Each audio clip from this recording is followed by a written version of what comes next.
लामा जी के आने के वजह से सरकार में बहुत बड़ी हलचल मच गई है। यहाँ तक कि मुझे अंदरूनी तौर पर सरकारी विभाग से, खुफिया विभाग से मुझे जानकारी मिली है कि आकाश लामा जी की वजह से ये संस्था, सरकार और तंत्र जो है कहीं न कहीं अंडर प्रेशर में है। सरकार से यही अनुरोध करते हैं कि जल्द से जल्द बौद्ध को एक परमानेंट सॉल्यूशन, क्योंकि हम नहीं चाहते हैं कि 10 साल बाद भी कोई आंदोलन खड़ा हो। परमानेंट सॉल्यूशन महाबोधि महाविहार के लिए कर दें। हमारी धैर्य की परीक्षा ज़्यादा ना लें। मशाल यात्रा इसका इंगित करता है। हम शांति में विश्वास करते हैं, करुणा में विश्वास करते हैं। शांति रहना इसका मतलब हम लोग सहमत नहीं है, दिल में आग है, सरकार को समझना होगा। तो इसीलिए परमानेंट सॉल्यूशन हमको चाहिए। और कल पूरे छत्तीसगढ़ से शुरू होगी, राजनांदगांव से, और ये मशाल तभी रुकेगी जब BT एक्ट 1949 निरस्त होगा। और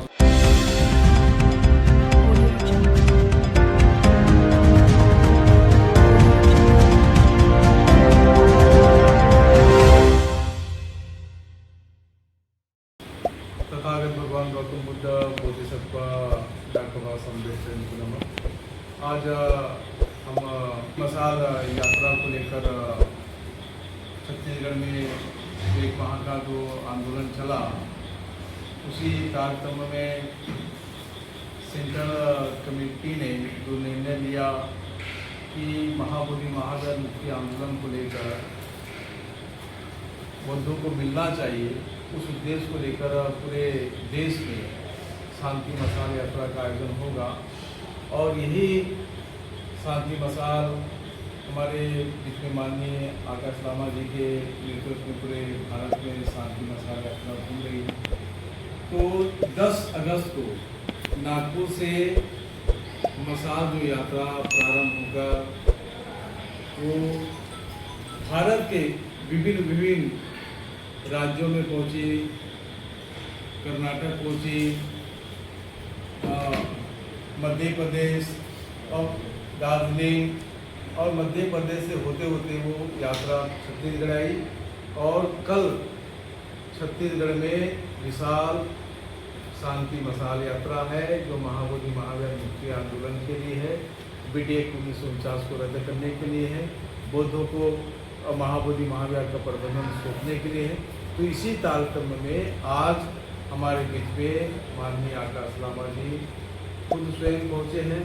और इसी के साथ साथ बाबा साहब अम्बेडकर की जो संस्था हाकिम और महासभा, उनके राष्ट्रीय अध्यक्ष हमारे बीच में पहुँचे। तमाम ऐसे समता सैनिक दल के सुनील सारीपुत्र, प्रकाश दार्शनिक जी और महिला सशक्तिकरण के राष्ट्रीय अध्यक्ष डॉक्टर चंद्रकृति बंटी जी, और तमाम पूरे भारत के विभिन्न क्षेत्रों से जो महाबोधि महावीर मुक्ति आंदोलन के लिए जो घूम रहे, देश विदेश घूम रहे, ऐसे तमाम लोग पहुँच रहे। और कल जो मशाल यात्रा है, इस मशाल यात्रा में पूरे छत्तीसगढ़ के 33 जिलों से यहाँ लोग आ रहे हैं महाबोधि महावीर मुक्ति आंदोलन को लेकर जो शांति मशाल यात्रा में शामिल होने के लिए, उसमें शामिल होने के लिए आ रहे हैं। और साथों साथ आकाश लामा जी के जो संदेश है, उस संदेश को सुनने के लिए आ रहे हैं। और मैं आपको एक बात बता दूं कि आकाश लामा जी के आने के वजह से सरकार में बहुत बड़ी हलचल मच गई है। यहाँ तक कि मुझे अंदरूनी तौर पर सरकारी विभाग से, खुफिया विभाग से मुझे जानकारी मिली है कि आकाश लामा जी की वजह से ये संस्था, सरकार और तंत्र जो है कहीं न कहीं अंडर प्रेशर में है। तो बात ये है कि मशाल यात्रा बोलो या बुद्धगया में जो 12 फरवरी से जो धरना चल रहा है, उसका कहीं न कहीं प्रभाव है। उसका प्रभाव हमें नज़र नहीं आ रहा। तो बातें चरणबद्ध तरीके से महाबोधि महावीर मुक्ति के करीब पहुँचते जा रहे हैं।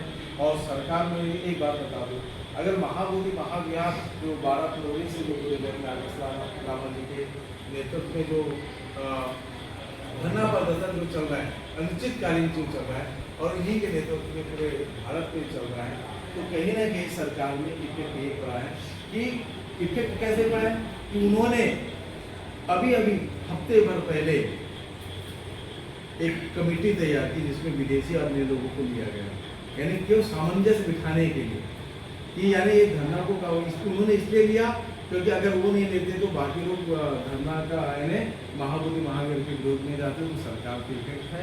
तो कितना भी अपना तंत्र लगा ले, कितने भी षड्यंत्र रचे, लेकिन हमारा उद्देश्य ही दो उद्देश्य है, बीटी एक्ट 1949 को रद्द करना और पूर्णतः महाबोधि महावीर का प्रबंधन सौंपना चाहिए। मैं कल 24 अगस्त 2025 कल 10 बजे शांति मशाल यात्रा प्रारंभ होगी। वो मशाल यात्रा कलेक्टर कार्यालय से होते हुए गुरुद्वारा चौक, मानव मंदिर चौक, जय स्तंभ चौक, ऐसे होते हुए इमाम चौक होते हुए वापस धरना स्थल कलेक्टर कार्यालय के सामने पहुंचेगी। और वहां पहुंचने के पश्चात आकाश लामा जी, माननीय चंद्रभूषण पाटिल जी और तमाम जो सेंट्रल कमेटी के जो लोग जो यहाँ पहुँच रहे हैं, क्षेत्रीय कमेटी के लोग जो पहुँच रहे हैं, तो अपनी बात रखेंगे और आगे की जो रणनीति होगी वो रणनीति कल हम सब लोग मिलकर तय करेंगे कि छत्तीसगढ़ में किस तरीके से गतिविधि चलाएंगे। और आगे भी हमारी बीच में आकाश लामा जी दिशा निर्देश करेंगे कि कैसे हम महाबोधि महाविहार के लिए तैयारी कर सकते हैं, मुक्ति के लिए तैयारी कर सकते हैं। तो हमारे बीच में चंद्रभूषण पाटिल जी हैं, तो मैं चाहूँगा कि आप भी इस प्रेस कॉन्फ्रेंस को संबोधित करें। नमो बुद्धाय जय भीम। मैं Chandrabhushan Patil, trustee chairman the Buddhist society of India. महाकारुणिक तथागत गौतम बुद्ध, बोधिसत्व डॉक्टर बाबा साहब अम्बेडकर, इन्हें त्रिवार नमन। पूजनीय विभूषण, इन्हें त्रिवार नमन। आज हम मध्य प्रदेश से जो बाबा साहब की जन्मभूमि है महू, वहाँ पर 20 तारीख को ये शांति मशाल यात्रा का प्रारंभ किया है। पूजनीय धम्म शिखर मंदिर जी, ये मध्य प्रदेश का पूरा जो ये किया है, जैसे उज्जैन में हुआ है, इंदौर में हुआ, देवास में हुआ, और देवास से कल हम नागपुर पहुँचे और आज यहाँ पर, और देवास से हो गए गुना, शिवपुरी, फिर ग्वालियर में है, कल मुरैना, फिर झांसी, दतिया झांसी, सागर होते हुए सांची, सांची से भोपाल, दतिया वगैरह, मतलब बैतूल, छिंदवाड़ा के पूरे सौसा, पांडुना, ये फिर इधर उनका जो बालाघाट वगैरह ये सब होता, मतलब पूरा मध्य प्रदेश। हाँ, जबलपुर भी है, मंडला है, यानी पूरा जबलपुर ये मध्य प्रदेश यानी कवर हो रहा है उनके यात्रा में। उसी प्रकार से हमारे पूज्य धम्म शिखर की, हाँ धम्म तब की, ये भी अभी पिछले 1 माह से यहाँ पर धरना आंदोलन वहाँ पे चल रहा था उनके नेतृत्व में। अभी जो नागपुर से 10 तारीख को जो प्रारंभ हुआ था 10 अगस्त को, तो उसमें भी वे सम्मिलित हुए थे। बहुत बड़ी धम्म यात्रा यानी मशाल यात्रा नागपुर में नजदीक थी।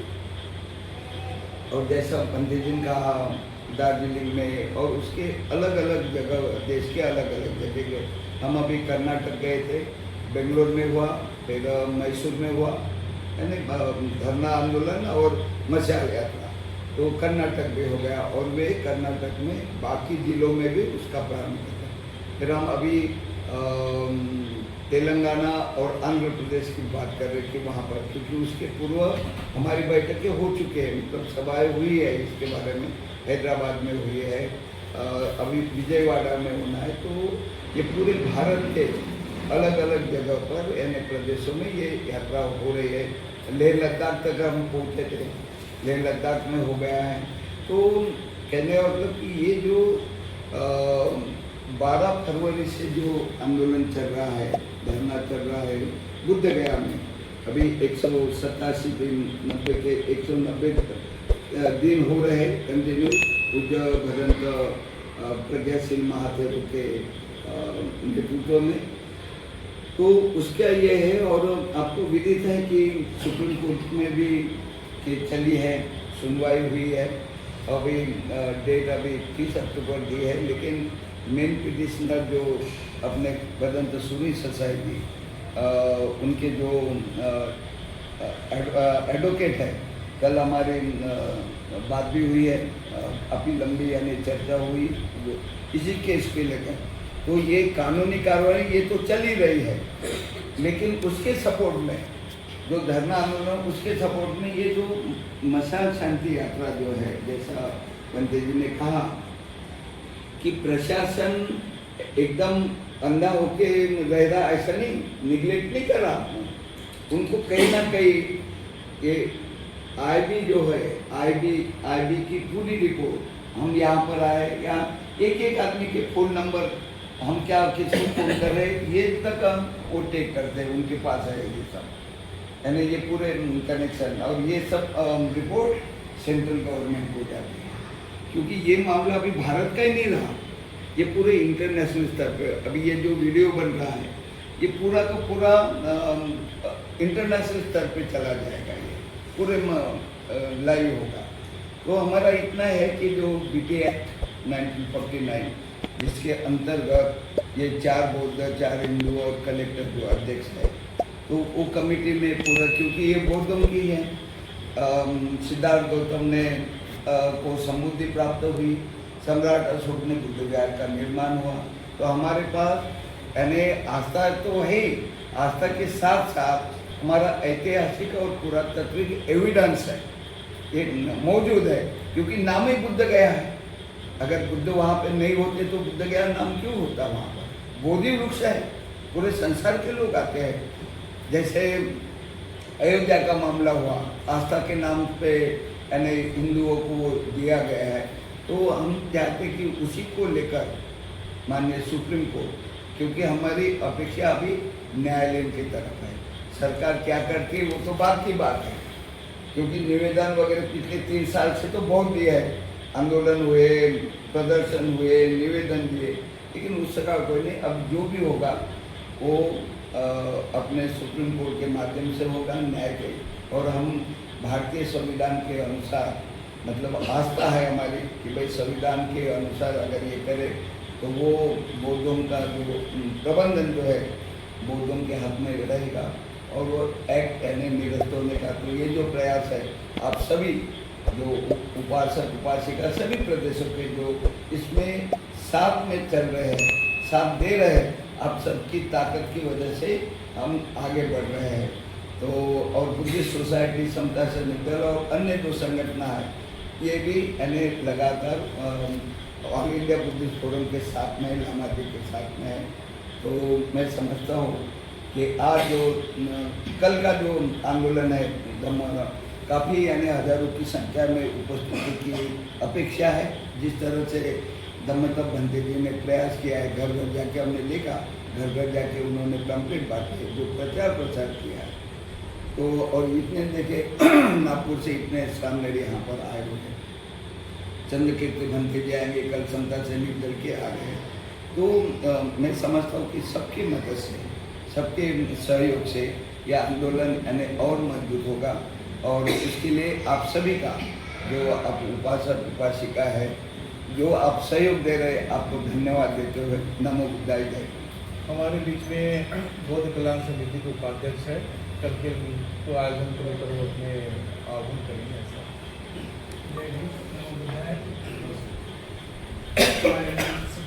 सभी धर्मगुरुओं को नमन। आज पूजनीय धम्मतप के नेतृत्व में हम सब यहाँ पर जुटे हैं, और आज हमारे बीच में सम्मानीय आकाश लामा जी भी उपस्थित हैं, और उनके नेतृत्व में जो बीटी एक्ट समाप्त करने की लड़ाई चल रही है, जो आंदोलन चल रहा है, हम सभी बौद्ध कल्याण समिति और रायगंज गाँव की सारी संस्थाएं जो हैं उनके साथ हैं, और इस लड़ाई में पूरे धन के साथ हम उनके साथ हैं कि जो हमारी विरासत है, जो हमारी धरोहर है, महाबोधि महाविहार, वो हमें हमारे हाथ में मिलना चाहिए, बौद्धों के हाथ में उसका प्रबंधन मिलना चाहिए। जो अपेक्षाएं हम सरकार से है, जो अपेक्षाएं हमारे सुप्रीम कोर्ट से हैं, और प्रबंधन के साथ साथ जैसी भगवान बुद्ध बाबा साहब अम्बेडकर की विचारधारा के अनुरूप उसका संचालन होना चाहिए। तो इस आशा के साथ जो यहाँ कल एक मशाल यात्रा का आयोजन किया गया है, उस मशाल यात्रा के लिए भी हम पूरी तरह से तैयार हैं और आज सम्मानित हम गुरुओं के नेतृत्व में हम इस आंदोलन के लिए सतत उनके साथ रहेंगे। अभी हमारे राष्ट्रीय महासचिव माननीय आकाश वामन जी हमारे बीच में पहुँचे हैं। उनका राजनांदगांव के संस्कारधारी में भव्य स्वागत हुआ। वो आज प्रेस को संबोधित करेंगे कल के कार्यक्रम को लेकर। माननीय आकाश वामन जी, नमो बुद्धाय जय हिंद।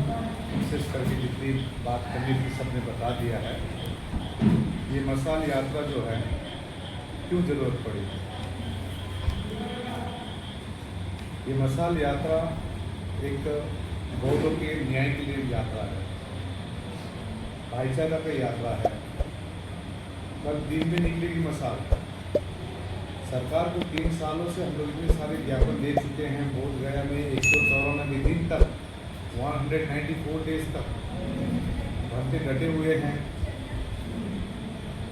सरकार हमारी बातें नहीं सुन रही है और दिन में ये मसाल निकाल कर सरकार को दिखाने की कोशिश कर रहे कि बौद्धों को न्याय दे। और जो बौद्धों का जो धरोहर है इसमें पूर्ण रूप से कमेटी में बौद्ध हो। अभी हम लोग दिल्ली जंतर मंतर में किए थे, तो 10 अगस्त से जो नागपुर से शुरू हुई है, पूरे महाराष्ट्र में अभी चल रही है मशाल यात्रा, कर्नाटक में चल रही है, पूर्व राज्य में चल रही है। इस प्रकार से मध्य प्रदेश मऊ में अभी शुरू हुई है। कल से छत्तीसगढ़ के गांव-गांव में ये मशाल चलेगी और अंतिम में हम लोग दिसंबर में दिल्ली जाएंगे। तो सरकार से यही अनुरोध करते हैं कि जल्द से जल्द बौद्ध को एक परमानेंट सॉल्यूशन, क्योंकि हम नहीं चाहते हैं कि 10 साल बाद फिर कोई आंदोलन खड़ा हो। परमानेंट सॉल्यूशन महाबोधि महाविहार के लिए कर दें। हमारी धैर्य की परीक्षा ज़्यादा ना ले।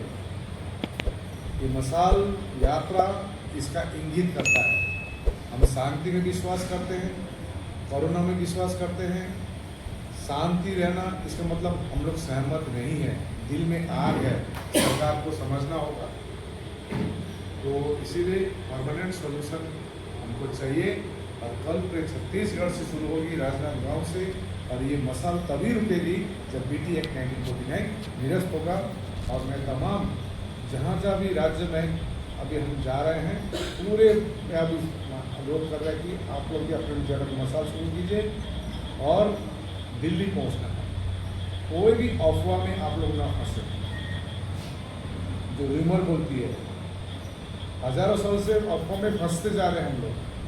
कम से कम महाबोधि महाविहार के लिए सब एक हो जाए, ये भी हम चाहते हैं। तो कल का जो मशाल यात्रा है यहाँ से शुरू हो रही है, शांतिपूर्वक होगी, डिसिप्लिन से होगी, प्ले कार्ड रहेगी हाथ में और पूरे गांव-गांव छत्तीसगढ़ में पहुँचेगी। धन्यवाद। तो आप लोग तो जरूर आइए। सुबह शायद 10-11 बजे शुरू होगी। आप लोग पहुँचे राजनांदगांव। धन्यवाद। साधु साधु।